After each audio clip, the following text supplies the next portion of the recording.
Welcome to the Transitional Changes Mission Podcast Show. This is your host, Queen Summers. With your host, King Summers. And we're glad you all came to join in on all the great things we'll be talking about tonight with Earth Day 2021. Yes, my people, this is the day we've been waiting on. Like I explained in the trailer part of the previous show about this celebration of Earth Day show, and now it's here, and it was celebrated on April the 22nd globally. We designed this show to do a celebration about our home and make people aware of their surroundings of pollution, drop some knowledge about how you can participate, and what is the solution to the future of our home. So stick around, and we appreciate you tuning in to the Transitional Changes Mission Podcast Show. Thank you.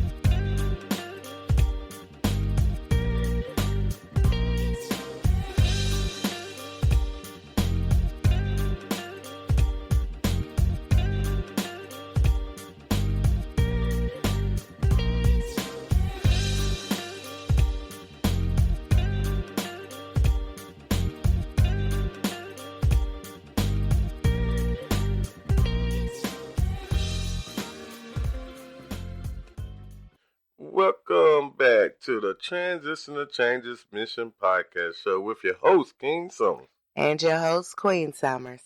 Yes, we are here and we made it to the celebration of the Earth Day, the importance of this show. I want to start out by explaining what Earth Day is and how it's a continuing celebration of the Earth. For the definition of it is, it's an annual event created to celebrate the planet, environment, and raise public attention about pollution. So we got annually.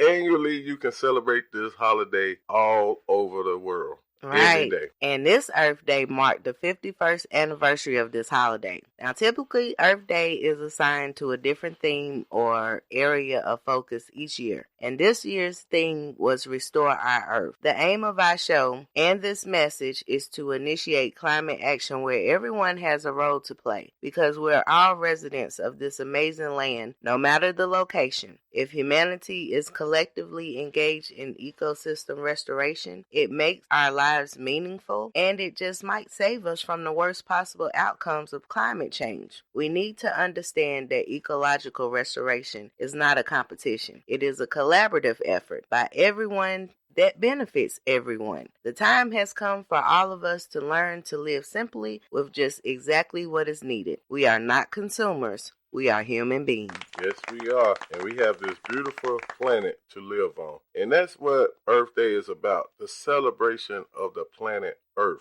It's celebrated all year round because this is our home. We may slip up sometime and get distracted by everything that's within this planet, but it's all circled back for your home to be planet Earth. At least for right now, But you would never get the experience of this planet that was a gift to us. And Mother Earth needs its attention to be celebrated. That's what the whole idea of the holiday. And one thing that I like about this particular holiday, it overrides all national holidays, particularly within that nation holiday. For instance, in the nation, we got Easter, which is a global holiday, but we got Easter, you got Labor Day, you got Halloween. And some of these holidays that's over here in the nation does not be celebrated or be known to other parts of the world. But the self-explanatory holiday that is the global holiday that is celebrated, and everybody know with the word being self-explanatory, is Earth Day.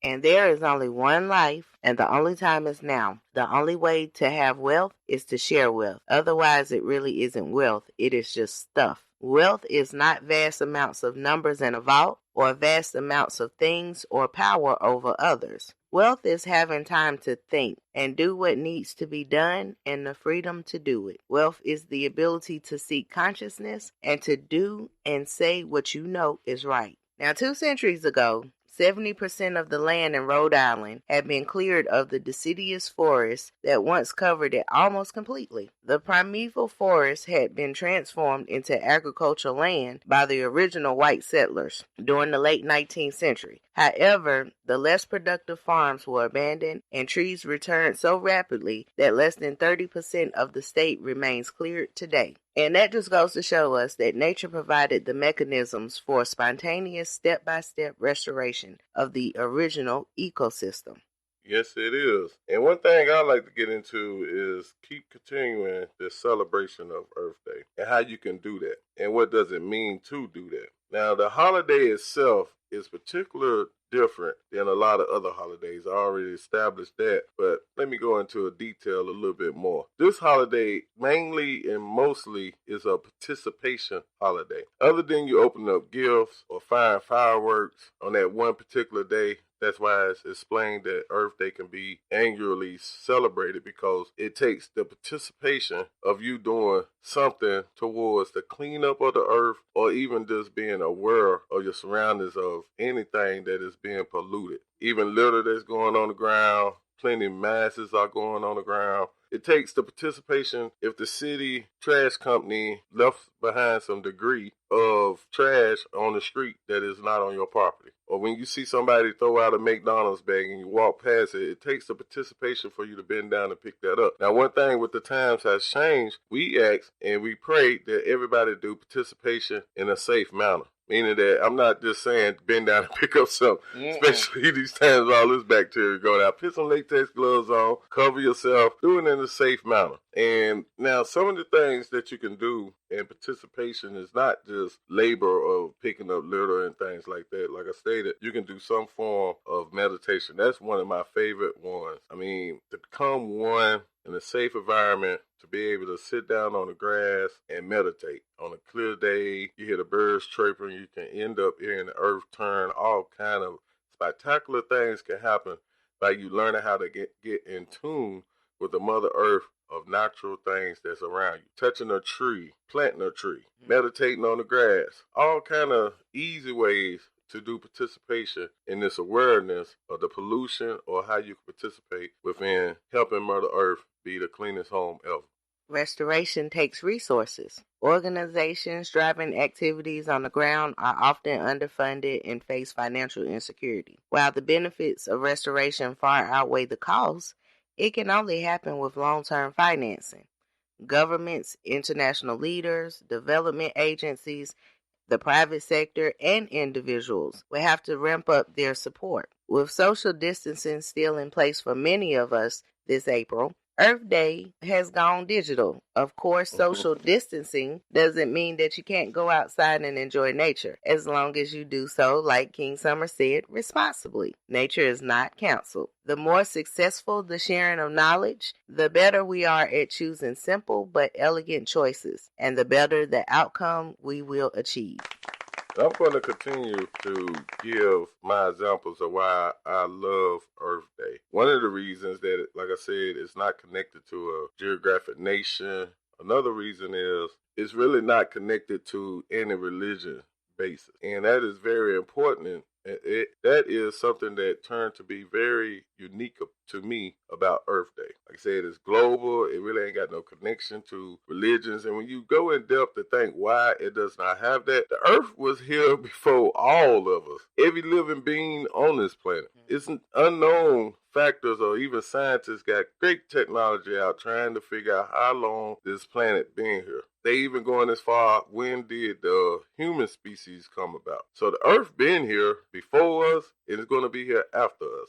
That is the excitement of that with scientists and me, that this is a global united connection to all beings on this planet. Right. And I think about King when I was in high school, and one of my favorite classes was world history. And I learned about the Korean War, and one of the most interesting facts that I learned, though, was when the Korean War ended in 1953. It was a demilitarized zone called DMZ. It was of 2.5 miles width, and it was agreed upon between North and South Korea. The DMZ was then a wasteland pockmarked with bomb craters, shell holes. Yet it has now become one of Asia's richest wildlife sanctuaries. Wow. And the abandoned rice terraces have turned into marshes used by waterfowl. Old tank traps are overgrown with weeds and serve as a cover for rabbits. Herds of small Asian deer take refuge in the heavy thickets. Korean tigers and lynx now roam in the mountains of the eastern part of Korea. And birds prosper throughout the DMZ because they are almost completely out of reach of guns. Wow. And the pheasants are so plump that they have difficulty getting up off the ground. And the rare Japanese ebees have recently been spotted. A white, black, and red bird with a majestic wingspan of 8 feet can be watched performing elaborate mating rituals. It just goes to show that even some of the most fragile ecosystems can recover under special circumstances. Well, I would say Mother Earth is going to recover regardless. Right. And that is the awareness that is needed from us. Because once we activate Mother Earth on cleanup, history has told the story of that. Mm-hmm. And so that's why the importance of being aware of your surroundings and how you can participate, not looking for a reward from another person. Only thing that you can do to another person is to encourage them. Right. But Mother Earth will reward you in many different ways for each different individual. But continue to do that because like I always stated with guests that's on here, even with us talking, sometimes you don't recognize or realize how what you do influence another person. That's right. And if you are enjoying our show this evening, don't hesitate to check out our website at www.transitionalchangesmission.wordpress.com and also write to us at tcmissionspeaks@gmail.com. We'd love to hear from you. This is a celebration. We're talking about the knowledge of it. We're giving examples of why we love it. But don't forget that this is a holiday. Holidays are to be celebrated. Mm-hmm. As the second half come up, we are going to give solutions to how we celebrate and what it says that you can do to celebrate. Because it's not like I just tried to throw in the influence of the labor that you got to do or the participation of the hardcore visual things that you can do to change that. There's other ways to celebrate that too. And that's internally happiness for Mother Earth giving you a home. You got a house that you live in or a building, cars you travel in, everything, medicine from the raw material has been produced and been made by man from Mother Earth. She produced and has something to do with our production on Mother Earth. Earth is here for us. The definition of mother is the birth. And that is the birth of many different lives. Well, when I remember my daughter coming into the earth, that was the greatest celebration ever within me. So look at that the same with Mother Earth when you celebrate. Be That's eternally, externally happy, rejoiced, and happy. That's right. And stick around. We'll be back with those solutions. This is your host, Queen Summers. And your host, King Summers. Thank you so for much. listening to Transitional Changes Mission Share podcast us, show. love us, and like us. And we'll do the same. Stay in tune. Coming back with more celebration.